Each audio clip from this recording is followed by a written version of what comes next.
বসের এন্ট্রি হয়ে গেছে। গিসানের মাথার ওপর বিশাল একটা এইম, তাদের চারপাশে এমন একটা রশ্মি ছড়িয়ে পড়ে যেটা সাথে সাথেই ব্লাস্ট হয়ে যাবে। এটা দেখে সব ডিমনরা ভয় পেয়ে যায় আর গিসানও অবাক হয়ে যায়। ওই লাইট অ্যারোগুলো আসার সাথে সাথে অ্যাসোসিন গিল্ডের সবার উপর একটা ডাবল প্রোটেকশনের ব্যারিয়ার তৈরি হয়ে যায়। তখন অনেক দূর থেকে আমরা দেখি লরসের রাজপ্রাসাদের উপর অনেক তীক্ষ্ণ একটা রশ্মি, এরপরই বুম, অর্থাৎ এত বড় একটা ব্লাস্ট হয় যা অনেক দূর থেকেও দেখা যাচ্ছিল। তখন তো আমি ভাবি গাইস, কিসের ডিমন আর কিসের কি, সবগুলাই ওই ব্লাস্টের মধ্যে গুস হয়ে গেছে।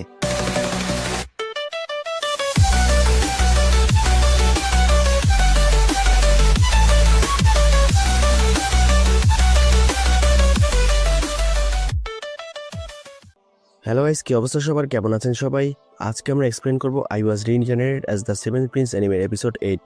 তো গাইস, যারা আগের এপিসোডগুলো দেখেননি, ডিসক্রিপশনে প্লেলিস্ট দেওয়া আছে, সুন্দরভাবে সেখান থেকে গিয়ে আগের এপিসোডগুলো দেখে আসুন যদি এই অ্যানিমেটা সম্পূর্ণ ভালোভাবে বুঝতে চান। আর গাইস, যারা এই ভিডিওটি দেখছেন তারা যদি এই চ্যানেলটিকে সাবস্ক্রাইব করে না থাকেন তাহলে অবশ্যই সাবস্ক্রাইব করবেন এই ধরনের অসাধারণ অ্যানিমে কন্টেন্টের জন্য। তো গাইস, চলুন আর কথা না বাড়িয়ে যাওয়া যাক মূল গল্পের দিকে। আমাদের আগের এপিসোডে অনেক বড় একটা জিলাপি পেঁয়াজ লেগে যায়। আগের এপিসোডে যা দেখেছিলাম, লয়েড একটা অ্যাসোসিন গ্রুপের সন্ধান পায়। লয়েড তাদের সিক্রেট হাইড আউটে ঢুকে তাদেরকে মারধর করে। পরবর্তীতে লয়েড তাদেরকে অভিশাপ মুক্ত করে দেয় আর তারা লয়েডের সাথী হয়ে যায়। তখন হঠাৎ করে তারা একটা চিঠি পায়। এরপর সিলফা ওই স্থানে এসে হাজির হয় আর সিলফাও একটা চিঠি পায়। অ্যালবার্ট ওই চিঠিটা দেখার পর অনেক ভুল বোঝাবুঝির সৃষ্টি হয় আর তারা লর্ডসের যুদ্ধের জন্য প্রস্তুতি নেয়। আর এই চিঠি নিয়ে অনেক বড় একটা প্যাচ লেগে যায়। তো তারপর আমরা এপিসোড 8-এর শুরুতেই দেখতে পাই ওই সিনটি আবার দেখানো হয়। লয়েড একটা চিঠি পেয়েছে, একটা চিঠি টেলিপোর্ট হয়ে এসেছে। তখন গ্যালেলিয়া বলে, এই প্রতীকটা তো অ্যাসাসিন গিল্ডের, জেড এর তৈরি করা প্রতীক এটা। ডালিয়া বলে, এক সেকেন্ড, এই চিঠিটা আসলে কোথা থেকে আসলো? র্যান বলে, গ্যালিলিয়া, আগে চিঠিটা খুলে পড়ে দেখুন। তখন গ্যালিলিয়া ওইটা পড়তে পড়তে কান্না করে। চিঠিতে আসলে লেখা, আমি দুঃখিত, আমার এই চিঠিটা পাঠাতে অনেক দেরি করে ফেলেছি। তোমাদের প্রিয় জেড, আমি লর্ডসের শাসককে হারিয়ে দিয়েছি যারা যুদ্ধের প্রস্তুতি নিচ্ছিল, আর এখন আমি লর্ডসের রাজা। তো আমার দেওয়া কথা অনুযায়ী লর্ডসের রাজপ্রাসাদে আমি তোমাদেরকে স্বাগতম জানানোর জন্য অপেক্ষা করছি। প্রাসাদে তোমাদের অভ্যর্থনা দেওয়ার জন্য অনেক বড় একটা অনুষ্ঠানের আয়োজন করা হয়েছে। চলো আমরা একটা নতুন জীবন শুরু করি। তো গাইস, আমরা একটা বিষয় ক্লিয়ার হয়েছে যে সিলভার পাওয়া চিঠি আর এই চিঠিটা সম্পূর্ণ আলাদা। তবে গাইস, এই চিঠির ঘটনা এখনো শেষ হয় নাই। যাই হোক, তখন তো তারা এই চিঠিটা পড়ে লাফালাফি শুরু করে। গ্যালিলিয়া বলে, আমাদের লিডার রাজা হয়ে গেছে। তখন এটা শুনে তারা সবাই খুশিতে আত্মহারা হয়ে যায়। তখন গ্রিম বলছে, এখানে আসলে কি হচ্ছে? গ্যালিলিয়া বলে, অবশেষে আমাদের লিডার কথা রেখেছে। তখন লয়েড ওই চিঠিটার ঘ্রাণ নেয় এবং সে কিছু বুঝতে পারে। আসলে গাইস, এখানে আগের এপিসোডে একটা বিষয় ভুল বলেছিলাম, এর জন্য দুঃখিত। তারা টেলিপোর্ট হয়ে না, তারা লয়েডের পাওয়ারের সাহায্যে অনেক দ্রুত উড়ে যাচ্ছে। অনেক দ্রুত গতিতে উড়ে যাওয়ার কারণে লয়েড বাদে বাকি সবার অনেক অসুবিধা হচ্ছিল। তখন র্যান বলে, আরে লয়েড থামো। লয়েড বলে, কি? আমি তো ভেবেছিলাম তুমি জেডের সাথে দেখা করতে চাও। এরপর আবার পিছনের একটা সিন দেখানো হয়, তারা যখন হাইড আউটে ছিল। তখন গ্যালিলিয়া মাথা নত করে লয়েডের কাছে বলে, প্রিন্স লয়েড, আমরা জেডের সাথে দেখা করতে লর্ডস যাচ্ছি। আমাদের অভিশাপ মুক্ত করার কৃতজ্ঞতার প্রতিদান আমরা অবশ্যই দিব। তখন র্যান বলে, এক সেকেন্ড গ্যালিলিয়া, লয়েড, যদি তোমার কোনো আপত্তি না থাকে তাহলে তুমিও আমাদের সাথে লর্ডস আসো না, যেন তুমি আমাদের মতো জেডকেও তোমার ম্যাজিক দিয়ে ঠিক করতে পারো। তুমি আসবে, তাই না, বলো? তখন লয়েড বলে, র্যান, মনে হয় তোমার কোনো ধারণাই নেই এই চিঠিটা কোথা থেকে এসেছে। র্যান বলে, কি বলতে চাচ্ছ? এটা তো আমরা এমনি এমনি হঠাৎ করে এখন পেয়ে গেলাম। লয়েড বলে, ঠিক বলেছ, এটাকে একটা এক্স্যাক্ট লোকেশনে টেলিপোর্ট করা হয়েছে। র্যান বলে, তার মানে বলতে চাচ্ছ? তখনই লয়েড বলে, এ ধরনের ট্রান্সপেল রিলোকেশন সবচেয়ে কমপ্লেক্স ম্যাজিক্যাল সাবজেক্টের মধ্যে একটা, আর এটাকে আজ পর্যন্ত কেউই ঠিকভাবে বুঝতে পারেনি। এটা শেখা প্রায় অসম্ভব। গাইস, আমি এখানে একটা টেলিপোর্টেশন থিওরি দেই। কখনো কারো পক্ষেই সত্যিকার অর্থে টেলিপোর্ট হওয়া সম্ভব নয় যদি বাস্তবে এটাকে ধরতে যান। কারণ যখন কেউ টেলিপোর্ট হয়, সেই স্থানে তার কোনো অস্তিত্বই থাকে না। তার যে অ্যাটমিক অবস্থা থাকে সেটার অস্তিত্বও হারিয়ে যায়। এক কথায় বলতে গেলে এটা মৃত্যুর থেকেও ভয়ানক। কারণ শুধু ওই স্থানে নয়, ওই সময় নয়, ওই ডাইমেনশনেও নয়, সম্পূর্ণ পৃথিবীতেও নয়, আপনার কোথাও কোনো অস্তিত্বই থাকবে না। আর যেখানে আপনি টেলিপোর্ট হতে চান সেখানে যেই আপনি থাকবেন, আপনি মনে করুন আপনার শরীরটা একটা ডাটা, আপনার সম্পূর্ণ অস্তিত্বটাই একটা ডাটা। তো আপনার যেই ডাটা মুছে গিয়েছে, আপনার সেই ডাটা কপি হয়ে ওই স্থানে এসে পড়বে। অর্থাৎ এক কথায় আপনি থাকবেন না, আপনার কপি থাকবে। আর এভাবে যতবার আপনি টেলিপোর্ট হবেন ততবার আপনি নিজেকে হারাতে থাকবেন, যার কোনো নির্দিষ্ট অবস্থা, সময়, স্থান, কাল কিছুই থাকে না। আর গাইস, এটাই টেলিপোর্টেশনের সবচেয়ে সত্য ভয়ানক একটা রূপ। আপনারা সায়েন্সের মধ্যে ঘাটাঘাটি করলে এটা আরো ভালোভাবে বুঝতে পারবেন। যাই হোক, গল্পে ফেরা যাক। তখন ডালিয়া বলে, কিন্তু প্রিন্স লয়েড, আপনি কি বলতে চাচ্ছেন? ব্যাবিলিয়ন বলে, তার মানে? গ্যালিলিয়া বলে, জেড নিজের পাওয়ারকে কন্ট্রোল করতে পারতো, তাহলে সে কি প্রথমে মিথ্যা কথা বলেছিল সে নিজের পাওয়ারকে কন্ট্রোল করতে পারে না? ডালিয়া বলে, মিথ্যা কথা বলে তার কি লাভ? ক্রো বলে, আমি জানি না, কিন্তু চিঠিতে যা লেখা আছে তার উপর আমরা ভরসা করতে পারি। ডালিয়া বলে, তার মানে তুমি বলতে চাচ্ছ এটা একটা ট্র্যাপ? কিন্তু জেড এরকমটা কেন করবে? তখন র্যান সম্পূর্ণ বিষয়টা কেন যেন ঘুরিয়ে দেওয়ার চেষ্টা করে। সে বলে, আমার মনে হয় লিডার জেড কোনো না কোনোভাবে তার পাওয়ার কন্ট্রোল করা শিখে গিয়েছে। গাইস, একটা বিষয় আপনাদেরকে জানিয়ে রাখি, এই র্যান নামের মেয়েটা জেডকে কিন্তু অনেক ভালোবাসে। একজন বড় ভাই হিসেবে, কারণ এই পৃথিবীতে জেডই এই র্যানকে সবচেয়ে বেশি আদর দিয়েছে। তখন লয়েড বলে, তাই নাকি? তাহলে তো তোমাদের পেছনে আমার সম্পূর্ণ সময়টাই বৃথা গেল। তখন র্যান চুপ হয়ে যায়। লয়েড বলে, কিন্তু তবুও আমি তোমাদের সাথে তো অবশ্যই আসব, কারণ আমিও টেলিপোর্টেশন শিখতে চাই। র্যান বলে, লয়েড শোনো, আমি যেমনটা বলেছি তেমনটা কি হতে পারে না? লয়েড বলে, কেন, কি হয়েছে? তোমার তো জেডের ওপর অনেক ভরসা, তাই না? র্যান বলে, ভরসা তো করি, কিন্তু... তখন লয়েড র্যানের মাথায় হাত দিয়ে বলে, যদি কোনো সমস্যা হয় আমি আছি না, চিন্তা করছো কেন? গাইস, এই বিষয়টা কিন্তু সত্য। লয়েডের সাথে যে থাকে সে কিন্তু এমনি এমনি ইমপ্রেস হয়ে যায় না। আর লয়েড না চাইলেও কিভাবে যেন সে তার সাথীকে সবসময় প্রোটেক্ট করতে পারে, তার সাথে যে থাকে। যাই হোক, তখন লয়েড র্যানের কপালে হাত দিয়ে একথা বলায় র্যান একটু ব্লাশ করে ওঠে। লয়েড বলে, আরে তোমরা রিল্যাক্স করো, চিল থাকো না রে ভাই, আমি তো আছি। তখন গ্যালিলিয়া বলে, ও প্রিন্স লয়েড, আপনার হৃদয় তো আসলেই অনেক বড়, আমাদের ভাগ্য ভালো যে আপনি আমাদের সাথে আছেন। তখন ডালিয়া র্যানের কানে কানে গিয়ে বলে, এটা তো অনেক ভালো বিষয়, প্রিন্স লয়েড আমাদের সাথে আসতে রাজি হয়েছে। তখন র্যান আবার ব্লাশ করে ওঠে, আর এটা দেখে সবাই চমকে যায়। এরপর আমরা আবার বর্তমানে ফিরে আসি। তারা উড়তে উড়তে একটা স্থানে এসে থেমে যায়। লয়েডের এত দ্রুত গতিতে ওড়ায়, তখন তো সবার অবস্থা টাইট। তখন লয়েড বলে, আরে তোমাদের কি হয়েছে? মাত্র 10 মিনিট হলো। তখন গ্যালিলিয়া বলে, আমি তো ভেবেছি আমরা 10 ঘন্টা ধরে উঠছি। গ্রিম বলে, আমার মনে হয় না এভাবে কাজ হবে মাস্টার। ব্যাবিলিয়নের অবস্থায় দেখুন না, উঠতে উঠতে পুরাই সাইকেল হয়ে গেছে। লয়েড বলে, চিন্তার কোনো কারণ নেই, আর এমনিতেও আমরা প্রায় এসে পড়েছি, বিশ্রাম নেওয়ার পর হেঁটে যাব। এটা শুনেই র্যান শোয়া থেকে উঠে দাঁড়িয়ে পড়ে এবং বলে, এখানে ক্যাম্প বসানোর প্ল্যান থাকলে আমি জঙ্গল থেকে কিছু খাবার দাবার নিয়ে আসি। ডালিয়া বলে, না থাক, তোমার যাওয়া লাগবে না। তখন ক্রো বলে, আমি যা খেয়েছি তা যে কোনো সময় বেরিয়ে আসতে পারে। ক্রো র্যানের খাবার তৈরি করার কথা শুনে ভয় পেয়ে যায়। গাইস, আমার মনে হয় র্যানের বানানো খাবার খুবই ভয়ানক, তবে র্যান হয়তো লয়েডকে ইমপ্রেস করতে চায়। তখন র্যান বলে, আমি এখনই যাচ্ছি আর এখনই আসছি। তখন ব্যাবিলিয়ন বলে, র্যান জঙ্গলেই বড় হয়েছে আর সে নিজেকে তোমার কাছে একটু কুল দেখাতে চায়। লয়েড বলে, সত্যি বলছো? ব্যাবিলিয়ন বলে, র্যানের শৈশবে তার মা বাবা তার বিষের কারণে মারা যায়, তারপর থেকে সে জঙ্গলেই ধীরে ধীরে বড় হয়েছে। ডালিয়া বলে, তার সাথে শুধু জেডি ছিল। তখন জেডি তার পাশে এসে দাঁড়িয়েছে। এরপর একটা ব্যাক স্টোরি দেখানো হয়। জেড বলছে, দেখো গাইস, এই হইলো আমাদের গ্রুপের নতুন মেম্বার। গাইস, আমি জেডের বিষয়টা বুঝি না, সে ঝট করে যায়, চট করে চলে আসে, তার আসা যাওয়ার কোনো ঠিক ঠিকানা নাই, পাগলায় একটা সেই মাল। তখন গ্যালিলিয়া বলে, তুমি আরেকটা ব্ল্যাঙ্কেটকে নিয়ে এসেছো? জেড বলে, হ্যাঁ, সে হলো পয়জন ব্ল্যাঙ্কেট রেন। তখন এটা শুনে সবাই ভয় পেয়ে যায়। তারা বলে, পয়জন? এটা তো অনেক ভয়ানক একটা বিষয়, তার উপর সে আবার গম গম করছে। ব্যাবিলিয়ন বলে, পুরাই একটা জঙ্গলি মেয়ে। তখন জেড তাকে কোলে নিয়ে বলে, শান্ত হও, আমি ধীরে ধীরে একে সবকিছুই শিখিয়ে দেব। তখন র্যান একটু কান্না করে। গ্যালিলিয়া বলে, আমি এমনটা কখনোই করতাম না জেড, সে এখন হয়তো ঠান্ডা, কিন্তু যখন এর থেকে বিষ বেরোতে শুরু করবে তখন... তখন জেড র্যানকে ঠেসে ধরে আর বলে, বাহ র্যান, তোমার ভিতর থেকে অনেক সুন্দর ফুলের সুবাস আসছে। তারপর তারা বুঝতে পারে ওটা আসলে বিষ। তখন জেড পড়ে যায় আর র্যানকে ফেলে দেয়। গ্যালিলিয়া বলে, আমি জানতাম একে ঢেকে রাখলেও এর বিষের প্রভাবকে সরানো যাবে না। তখন র্যান চুপি চুপি চলে যাওয়ার চেষ্টা করে। ব্যাবিলিয়ন বলে, তার মানে এর কাছে কেউই যেতে পারবে না। তখনই জেড আবার উঠে বসে পড়ে এবং বলে, আমার কথা এখনো শেষ হয়নি। তখনই জেড র্যানকে আবার উঠিয়ে বলে, শোনো সবাই, সে হলো আমাদের সবচেয়ে শক্তিশালী অস্ত্র রেন, আর আমি হলাম তার ঢাল জেড। তখন গ্যালিলিয়া বলে, তো ঠিক আছে, এখন এটাই ভালো হবে যে আমি তার টিচার হয়ে যাই। ডালিয়া বলে, তাহলে ক্রো আর আমি মিলে তার কাপড় তৈরি করে দেব। ব্যাবিলিয়ন বলে, বিষের প্রভাব কমাতে আমি কিছু খাবার তৈরি করি। তখন আমরা তাদের কিছু হাসি খুশি মুহূর্ত দেখতে পাই।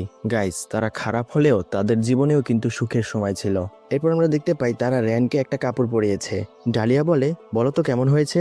টক্সিকের প্রভাব কম করার জন্য জেড এটার উপর ম্যাজিক করেছে। আমরা দুজন মিলে সিম্পল কালো রঙের কাপড় তৈরি করতাম, যেটা খোলা এবং পরা খুব সহজ। এখন তুমিও আমাদের মধ্যে একজন। তখন জেড র্যানকে আদর করলে র্যান খুশিতে কান্না করে দেয়। এরপর বর্তমানের সিন দেখানো হয়। ডালিয়া বলছে, তখন থেকেই জেড র্যানের একজন বড় ভাইয়ের মতো খেয়াল রাখতো, আর আমরা সবাই একটা ফ্যামিলির মতো। তখন লয়েড সামনে এসে ওই কাপড়টা ধরে বলে, আমিও অবশ্যই জেডের সাথে দেখা করতে চাইবো। তখন গ্রিম বলে, মাস্টার যেহেতু অন্য কারোর প্রতি ইন্টারেস্ট দেখাচ্ছে, অবশ্যই তার মধ্যে একটা ব্যাপার আছে। এই জেড এ তো আসলেই একটা জিনিস হবে হয়তো। লয়েড বলে, তুমি আমার বিষয়ে কি বলতে চাচ্ছ? তখন আমরা দেখি রেন সবার জন্য খাবার তৈরি করেছে, যেটা ছিল খুবই ভয়ানক। গ্যালিলিয়া বলে, রেন তুমি এসব কি বানিয়েছ? এটা তো দুঃস্বপ্ন মনে হচ্ছে। রেন বলে, এই জঙ্গলের ভিতরে এর থেকে ভালো আর কিছু নেই।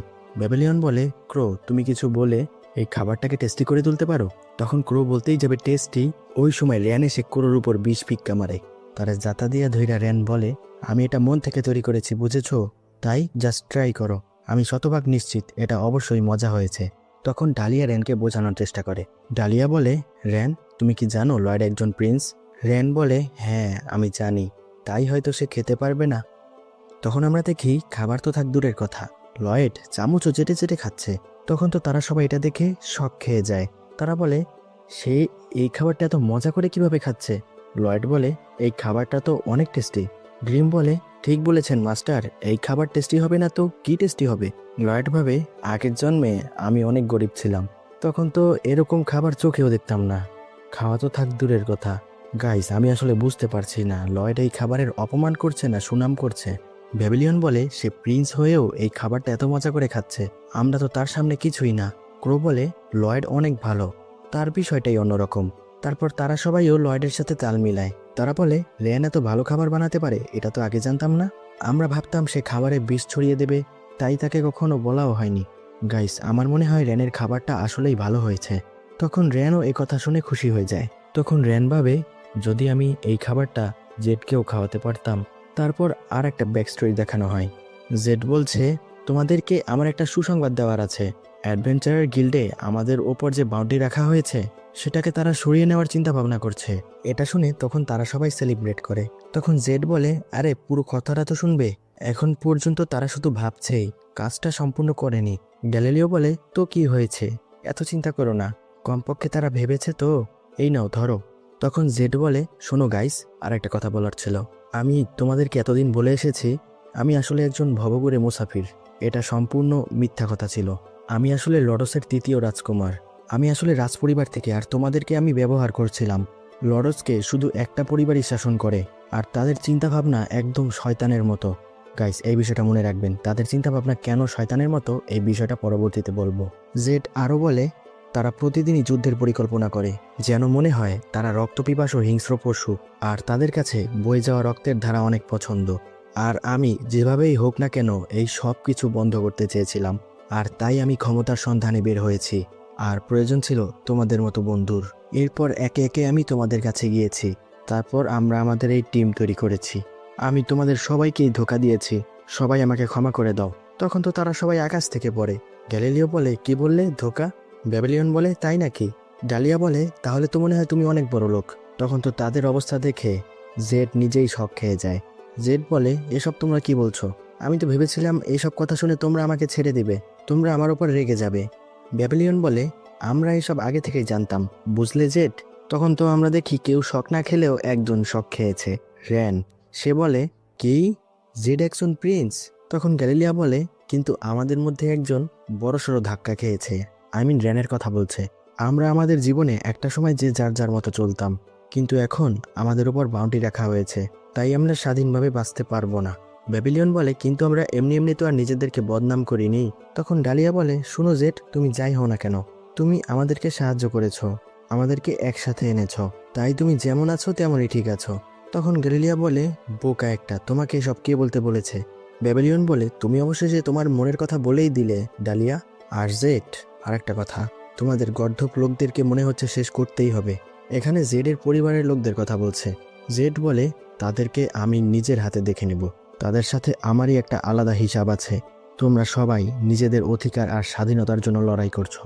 আর তাই একটা কথা ভালো করে শোনো, অ্যাডভেঞ্চার গিল্ড যদি জানতে পারে তোমরা কারো উপর শত্রুতা দেখিয়ে কাউকে শেষ করেছো, তাহলে আমাদের সব আশা ভরসা শেষ হয়ে যাবে।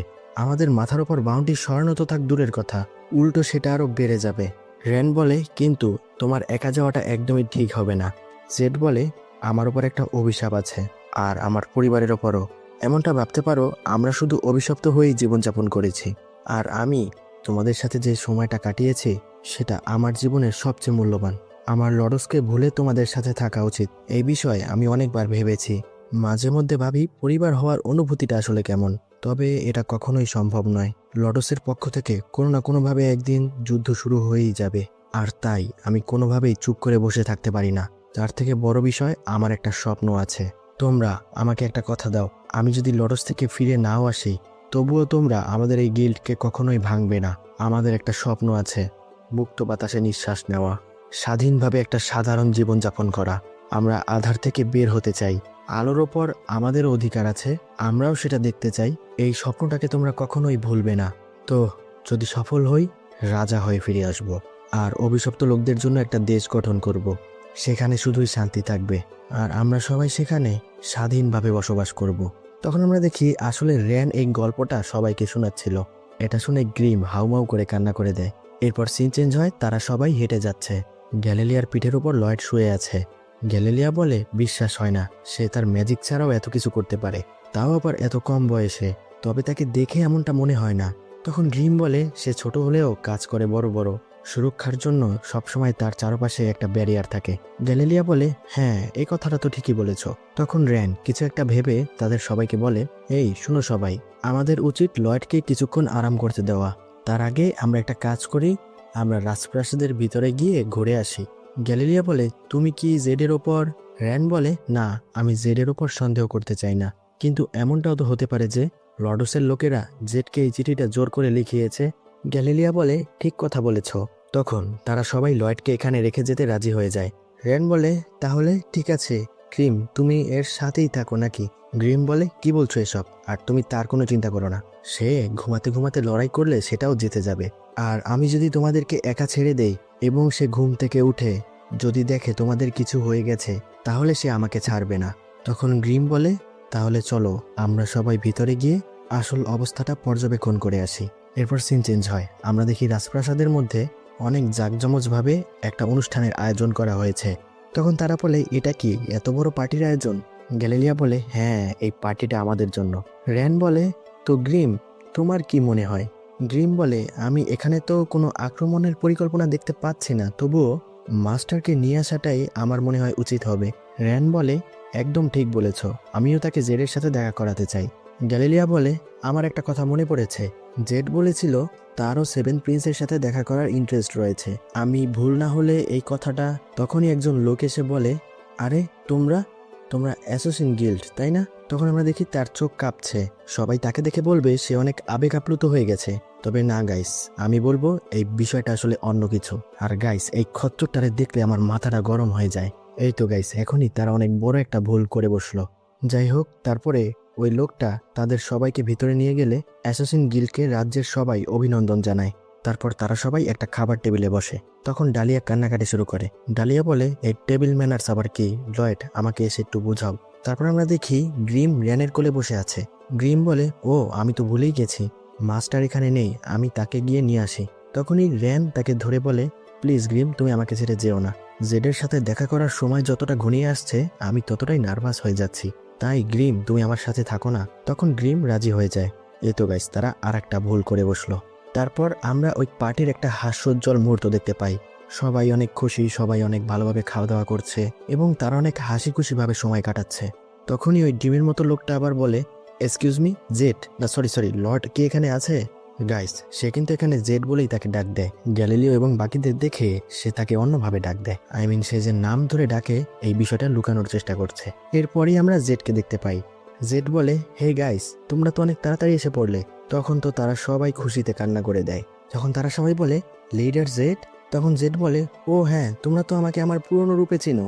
তারপর জেড তার চুটকি বাজিয়েই তার ড্রেসকে টেলিপোর্ট করে পরিবর্তন করে ফেলে। তখন তো গ্যালিলিও অবাক হয়ে যায়, টেলিপোর্টেশন শুধু কাপড়ের ওপর? তার মানে জেড, আপনি এখন আপনার টেলিপোর্টকে কন্ট্রোল করতে পারেন? জেড বলে, হ্যাঁ অবশ্যই, একটু পরিশ্রম করতে হয়েছে, প্র্যাকটিস করার পরেই শিখে গেছি। তখন তো তারা সবাই অবাক হয়ে যায়। গ্যালিলিও বলে, আমরা তো তাহলে শুধুই চিন্তা করছিলাম আপনার জন্য। এরপর গ্রিম র্যানকে সামনের দিকে ধাক্কা দেয়। র্যান জেডের সামনে গিয়ে কোনো কথা বলতে পারে না, শুধু জেডের দিকে তাকিয়ে থাকে। কিছুক্ষণ পর র্যান বলে, জেড, ভেবেছিলাম আপনার সাথে কত কথা বলবো, কত কথা জমেছিল আমার মনে, কিন্তু এখন আপনার সামনে এসে কোনো ভাষাই খুঁজে পাচ্ছি না। তখন ওয়েস্টারের বাকি লোকরাও আবেগাপ্লুত হওয়ার অ্যাক্টিং করে। জেড বলে, হ্যাঁ আমার কাছেও বলার কোনো ভাষা নেই। এটা শুনে র্যান কান্না করে দেয়। জেড আরও বলে, বুঝতে পারছি না কোথা থেকে শুরু করব। এরপর গ্রিম ওই স্থান থেকে চলে যেতে নেয়, হয়তো সে লয়েডকে ডাক দেওয়ার জন্য যাচ্ছে। তখনই জেডের বিহেভিয়ার চেঞ্জ হয়ে যায়। জেড বলে, আমাকে হয়তো, আমি জানি না, হয়তো আমার এতে কিছু যায় আসে না। তখনই তাদের সবার রূপ পরিবর্তন হয়ে যায়। আমরা তখন সবার আসল রূপ দেখতে পাই, তারা সবাই আসলে মনস্টার। তখন তারা বলে, এখন মাথা নত করো। তারপর তারা ওই মনস্টারের শক্তির প্রেসারে মাটির সাথে ম্যাগনেটের মতো লেগে যাবে এমন একটা অবস্থা হয়ে যায়। ডালিয়া বলে, ক্রোর অভিশপ্ত শক্তি? ক্রো বলে, এতটা শক্তিশালী অভিশপ্ত শক্তি আমি নিজেও কখনো এতটা ফোকাস থাকতে পারি না। তখন তো মনস্টারগুলো অট্টহাসি দিচ্ছে। আর জেড বলে, আমি তো প্রথমেই বলেছিলাম অভিশপ্ত লোকদের একত্র করা এটাই সবচেয়ে সহজ পদ্ধতি। ওই সময় মনস্টাররা সবাই তালি দিয়ে জেডকে অ্যাপ্রিসিয়েট করে। র্যান বলে, কিন্তু কেন, এমনটা কেন জেড করছস পাক নামিয়ে, এখন বুঝ ঠেলা। র্যান আরও বলে, তুমি এমনটা কেন করছো জেড? জেড বলে, তুমি নিজেই বেছে নাও তোমার কি চাই। তখন জেড সব মনস্টারদের বলে, দেখো এই অভিশপ্ত শরীরগুলোকে, সেই না, আর এই মেয়েটা, কি যেন নাম ছিল তোমার, আমি তো ভুলেই গেছি, তুমি তো বিষওয়ালা তাই না? তখনই গ্রিম তার আর্টিক্স অবস্কিউরার অ্যাটাক করে। মনে আছে আমরা প্রথম এপিসোডে দেখেছিলাম? গ্রিম বলে, সবাই এখান থেকে পালাও, জলদি পালাও, আর মাস্টাররে তোমরা সবাই গিয়ে ডাক দাও। না না, মাস্টারকেও পালাতে হবে। গাইস, এই ডিমনটা আসলেই ভয়ানক, তাই গ্রিম অনেক ভয় পেয়েছে। র্যান বলে, গ্রিম তুমি এসব কি বলছো? গ্রিম বলে, এটা দুঃসংবাদ, অনেক বড় একটা দুঃসংবাদ। এই জেড তো আসলে এটা বলতে না বলতেই জেড টেলিপোর্ট হয়ে গ্রিমের কাছে এসেই গ্রিমকে এমন জোরে লাথি মারে ওই স্থান থেকে গ্রিম গায়েবই হয়ে যায়। তারপর জেড বলে, এত ছোট একটা ডিমন আমার কথায় বাহাত দিচ্ছে, বেয়াদব একটা। এটা বলেই সে টেলিপোর্টেশনের মাধ্যমে তার ড্রেস আবার চেঞ্জ করে ফেলে। ওইদিকে আমরা দেখি লয়েড ঘুমাচ্ছে আর গ্রিম তার পাশেই এসে পড়ে। তখন লয়েড উঠে যায়। গ্রিম বলে, এখন বুঝতে পারছি আক্রমণের কোনো প্রস্তুতি কেন দেখতে পাইনি, এটা অনেক খারাপ একটা অভিজ্ঞতা ছিল। তখন লয়েড বলে, গ্রিম কি হলো? তখন তো গ্রিম ঠিক করে কথাই বলতে পারছে না। গ্রিম বলে, এটা খুবই খারাপ ছিল, তারা তো শুধু, আর ওই জেড, ওকে আমি ছাড়বো না। তখন তো লয়েড গ্রিমের দিকে তাকিয়েছিল। এরপর আবার ওইদিকে দেখি র্যান বলে, কি হচ্ছে এসব, তুমি এমন কেন করছো জেড? তখন ওই ডিমের মতো দেখতে লোকটা বলে, নিচু স্তরের শক্তি, তোমরা এখনো বোঝোনি এখানে কি হচ্ছে? তারপর আমরা দেখি তাদের সবার মুখ থেকে একটা ডিমন বের হয়। তখন অ্যাসাসিন গিল্ডের সবাই এটা দেখে অবাক হয়ে যায়। ডালিয়া বলে, আরে এরা তো। গ্যালিলিয়া বলে, আমি এদের বিষয় শুনেছি, সাইকিক লাইফ ফর্ম যারা, তারা মানুষকে ইনফেক্ট করে বশ করতে পারে। গাইস, এর মানে হলো এরা বিশেষ ধরনের ডিমন, এরা মানুষের শরীরকে বশ করতে পারলে আরো বেশি শক্তিশালী হয়ে যায়। তখন জেড বলে, হ্যাঁ এখানে যারা আছে সবাই ডিমন, আর তাদের আমি বেছে বেছে নেদার ওয়ার্ল্ড থেকে নিয়ে এসেছি। র্যান বলে, কি নেদার ওয়ার্ল্ড? জেড বলে, হ্যাঁ এই কন্টিনেন্ট থেকে অনেক দূরে। গাইস, এই নেদার ওয়ার্ল্ড, এটা মনে রাখবেন, এটা যে কোন সিজনে কাজে লাগবে আমি সেটা নিজেও বলতে পারছি না। অর্থাৎ এর সিজন 3 সিজন 4 এখনো রিলিজ হয়নি, তাই আমার দেখাও হয়নি, তাই আমি জানি না। তবে হ্যাঁ, পরবর্তী কোনো সিজনে এই নেদার ওয়ার্ল্ড সম্পর্কেও বিস্তারিত কোনো গল্প থাকতে পারে। একটা শর্ট ভিডিওতে আমি এই বিষয় নিয়ে কথাও বলেছিলাম। জেড আরো বলে, সেই জায়গাটা 7 মহাসমুদ্রের ওপরে, আমি তো ওই জায়গা থেকে এসেছি। এই জায়গায় এমন কিছু একটা আছে যেটা পেতে আমি মরিয়া হয়ে উঠি, বুঝতে পেরেছো? সেটা ছিল তোমাদের লিডারের সুস্বাস্থ্য দেহ এবং তার টেলিপোর্টেশনের শক্তি। আর তোমাদের সাথে দেখা হয়ে অনেক ভালো লাগলো অ্যাসাসিন গিল্ড। এখন আমার ইন্ট্রোডাকশন, আমার নাম হলো গিসান, আমি এসেছি তোমাদের জীবনের 12টা বাজাতে। তো গাইস, এর নাম হলো গিসান, আই মিন জেডের ভিতরে যে ডিমনটা থাকে তার নাম এটা। গিসান আরো বলে, আর জেডের কাহিনী তো শেষ। টেলিপোর্টেশন আসলেই অসাধারণ একটা ক্ষমতা, কষ্টের ফল সত্যিই মিষ্টি হয়। জেডের বিবেককে ক্লান্ত করতে আমার কয়েক মাস সময় লেগেছে, কিন্তু ওই কয়েক মাস আসলেই মজাদার ছিল। ওই দিন যেদিন আমরা তার হৃদয়কে শেষ করে দিচ্ছিলাম, সে সময় তার আর্তনাদ, তার চিৎকার, কান্না আসলেই অসাধারণ ছিল। র্যান বলে, তরে আমি জিন দেখাই আলামু, কি করছস তুই জেডের সাথে? তখন গিসান র্যানের মাথায় লাথি মারে এবং বলে, আরে ওইটাই তো বলতে চেয়েছিলাম। তখন তো গ্যালিলিও আর বাকিরা সবাই শুধু চেয়ে দেখছিল, কিছুই করতে পারছিল না। গিসান আরো বলে, ওই বেচারা জেড তোমাদের জন্য অনেক চিন্তা করতো, দয়া করে আমার সাথীদের কিছু করো না। সে এভাবেই তোমাদের জন্য শেষ নিঃশ্বাস পর্যন্ত লড়ে গেছে, কিন্তু যখনই আমি তার বিবেককে শক্ত করে ধরে ফেলেছি, আমি তোমাদের বিষয়ে সব কিছু জানতে পারি। তোমাদের জন্য সে অনেক আবেগী ছিল। এই যে অভিশপ্ত লোকদের শরীরগুলো আছে না, এগুলো আমাদের জন্য অনেক ভালো।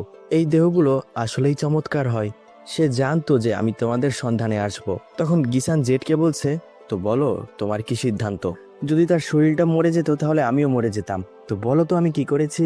এই কথাটা র্যানদেরকে বলছে। সত্যি বলবো, আমি তো কিছুই করিনি। কষ্ট হচ্ছে, যন্ত্রণা হচ্ছে, কিন্তু আমার সাথীরা তো সুরক্ষিত থাকবে, তাই আমার মনে কোনো কষ্ট নেই। কিন্তু দুঃখ এখানেই যে আমি তাদের সাথে আর দেখা করতে পারবো না। গিসান তাদেরকে ব্যঙ্গ করছে, এগুলা বলে আর তারপর মরে যায়। অনেক কষ্ট সহ্য করেছে বেচারা। সবকিছু এক নিমিষেই ঠিক হয়ে যায়। যে ধ্বংসযজ্ঞটা হয়েছে সেটা ঠিক করার পরই আমি জেডকে মরতে দিয়েছি। গাইস, এই বিষয়টা আমি বুঝতে পারলাম না, তবে আমার যা মনে হয় এখানে সে হয়তো লডসের সব লোকদের মেরে ফেলার কথা বলেছে। অনেক মজা পেয়েছি আমি ওর স্বপ্নগুলোকে এভাবে ধীরে ধীরে ধ্বংস করে। তার থতমাটা দেখার মতো ছিল। অনেক ভিন্ন ভিন্ন উপায়ে সে সুইসাইড করার চেষ্টা করেছে। মৃত্যুর থেকেও ভয়ানক অবস্থায় আমি তাকে দেখেছিলাম। তখন তো এসব কথা বলার সময় সকল ডিমনরা হাসাহাসি করছে। র্যান বলে, চুপ কর, অনেক হয়েছে, অনেক শুনেছি তোর কথা, চুপ থাক এখন। গিসান বলে, এটা সে কখনো জানতোই না। সে আরো তাড়াতাড়ি তার বিবেককে নিজেই শেষ করে ফেলছে।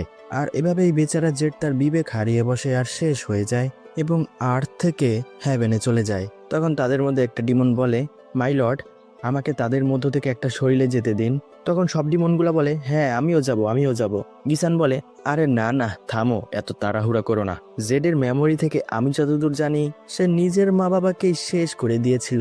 তখন তো গ্যালিলিয়া, ক্রো, ডালিয়া, ব্যাবিলিয়ন তারা অনেক রেগে যায় আর সব ডিমনদেরকে তারা গালাগালি করতে থাকে। তারা আরো বলে, আমরা এভাবে অসহায় হয়ে পড়লাম কিভাবে? এত দুর্বল কেন আমি? কিভাবে উঠে দাঁড়াবো এখান থেকে? তুমি এত বড় শয়তান কিভাবে হতে পারো? যেভাবেই হোক আমাদের একে শেষ করতে হবে। গিসান বলে, আমাদের কাছে 5টা দেহ আছে, কে কোনটা নিতে চাও? তখনই গিসান র্যানের হাতে কিছু দেখতে পায়। লয়েড যে সিলটা করে দিয়েছিল তার শরীরে, সেই সিলটা গিসান দেখতে পায়। গিসান বলে, এটা কি? জেডের মেমোরিতে তো এরকম কিছুই ছিল না। হয়তো এটা কোনো ম্যাজিক্যাল সিল। আমার সরসারিতে কিছু যায় আসে না, কিন্তু আমি আমার প্রপার্টিতে এমন কিছু কখনোই দেখতে চাইবো না। আর এটা কে করেছে? আর এটা করলে এর প্রভাব কি? জলদি বলো। তখন গিসান র্যানের বিবেককে ফোর্স করলে র্যান তার জিভ কামড়ে ধরে। তুমি তো আমাকে অনেক বিশ্বস্ত হয়ে দেখাচ্ছ। বাহ, নিজের মা বাবারই খেয়ালাই সুসমাইয়া, আবার তেজ দেখাস। তখন তো র্যানের জেডের স্মৃতিগুলো মনে পড়ে যায়। তোমাকে কোনটাই বেশি মানাবে, হেয়ার ক্লিপ নাকি রিবান? র্যান বলছে, আমি এখন আর বিষ ছড়াই না, আর আমি এখন সব ধরনের সুন্দর কাপড় পরতে পারবো। আমি তোমাকে জড়িয়ে ধরবো আর তুমি সম্পূর্ণ ঠিক হয়ে যাবে। আমি তোমাকে কারোর সাথে পরিচয়ও করিয়ে দিতে চাই। যাই হয়ে যাক না কেন, আমি আমার বন্ধুদের ছেড়ে। এটা বলতে না বলতে গিসান বলে, ছেড়ে দাও তোমার বন্ধুদের। আসলে গিসান র্যানের মন পড়ছিল। সে র্যানের মনের কথা সব দেখতে পাচ্ছিল।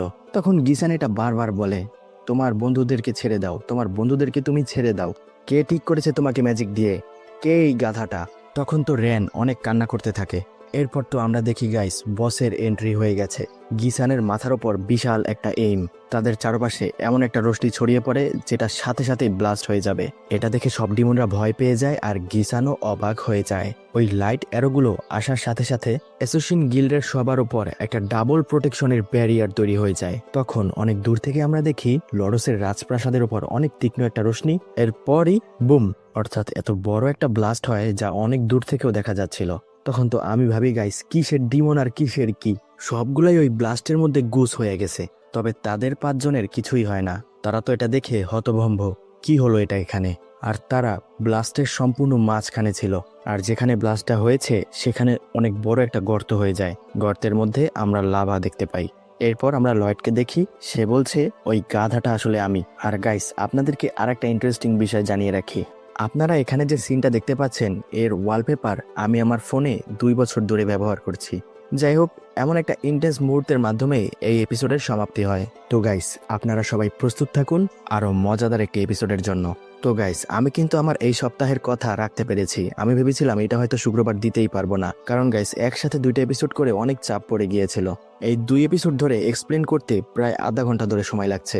আমার মনে হয় গাইস পরবর্তী এপিসোডগুলো এরকম বড়ই হবে, কারণ ফাইটিং সিনগুলো এক্সপ্লেন করতে একটু টাইম বেশি লাগে। আর তাই এই এনিমের মজাটা নিতে চাইলে সম্পূর্ণ ভিডিওটাই আপনাদেরকে ভালোভাবে দেখতে হবে। ও হ্যাঁ গাইস, আরেকটা কথা, আমার জেজেকে নিয়ে একটা কনফিউশন ছিল।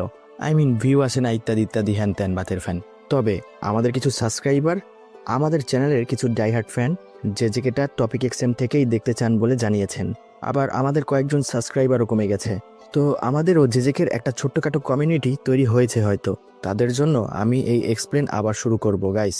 নতুন নতুন স্টোরি টেলার ক্রিয়েটর তো, তাই হয়তো দর্শকদের চিন্তাভাবনা বুঝতে আমার একটু সমস্যা হচ্ছে। তবে গাইস, আপনারা যদি এভাবে সাপোর্ট করে যান তাহলে অবশ্যই আপনাদের জন্য ভালো কিছু করতে পারবো। আর গাইস, আমি চাচ্ছি আপনারা একটু বেশি বেশি সাবস্ক্রাইব করুন। আপনারা যদি সাবস্ক্রাইব না করেন তাহলে কিন্তু আমার ভিডিও তৈরি করারও আর আগ্রহ থাকবে না। আর দুঃখের বিষয় হলো এই কয়েকদিনে একটি সাবস্ক্রাইবারও বাড়েনি। তাই আশা করছি আপনারা সবাই আমাকে সাপোর্ট করবেন এবং পাশেই থাকবেন। তো গাইস, আজকের ভিডিওটা অনেক বড় হয়ে গেল, আজ আর নয়, দেখা হবে নেক্সট ভিডিওতে।